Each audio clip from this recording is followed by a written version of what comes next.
welcome to O Ring a Bell. Today's review is on Recoil. Now Recoil came out in 1989 as a part of Series 8. He came out with some other wicked Joes like Snake Eyes version 3 and Rock and Roll version 2, but unlike those guys, this is the only version of Recoil that's ever been released. Now Recoil's infantry and he's a long range recon patrol specialist, or a LRRP, and he's the only Joe with that listed as his specialty, but if you're a Marvel comic fan, you'll know that Snake Eyes, Storm Shadow and Stalker all served as LRRPs together before joining the Joes. Recoil comes with a stack of gear, so he can be self-sufficient when he's deep in enemy territory. He carries this baby blue M16. It's got a small scope, I guess, because it's not too heavy. It's got a grenade launcher, it's got the bayonet for when ammo's low or if he needs to keep the noise down. The pack is really cool, it's got nice detail. His secondary specialty is radio comms, so the antenna makes sense. You can see moulded into the pack there, he's got grenades, a water bottle, there's a mic for the radio on the side. These things look like flares or something. And he also carries a case with claymore mines in it for ambushes. They've got the words front moulded onto the side so he knows which way to point them, at the cobras preferably.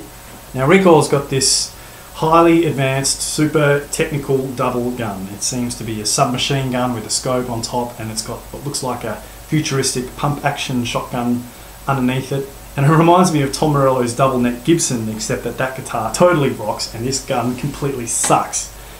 And the gun is frustrating not only because it's stupid, but because now Recoil's got 3 accessories and only 2 hands to hold them with. So you've got to choose which 2 he's going to carry, and the third one there's no way of storing it. When I was a kid, we used to resolve this by just jamming it behind his pack, but it can hardly be comfortable when you're on a 3-day march behind enemy lines.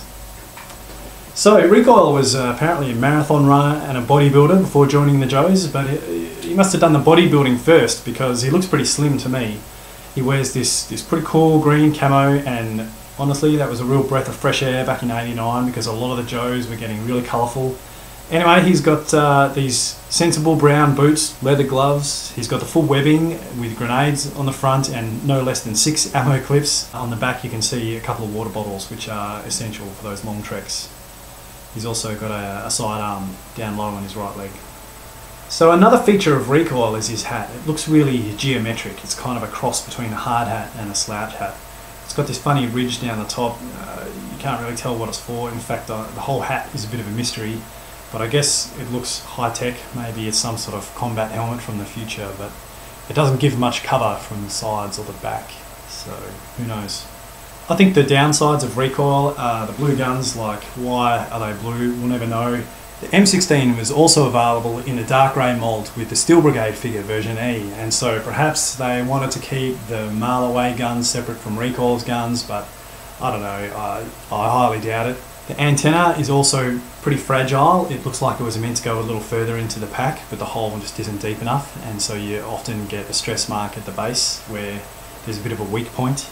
All in all, I like Recoil. He's a great addition to the Joes infantry, and he would probably be a lot more popular if only he would just stop sneaking up on people when they were least expecting it. Thanks for watching.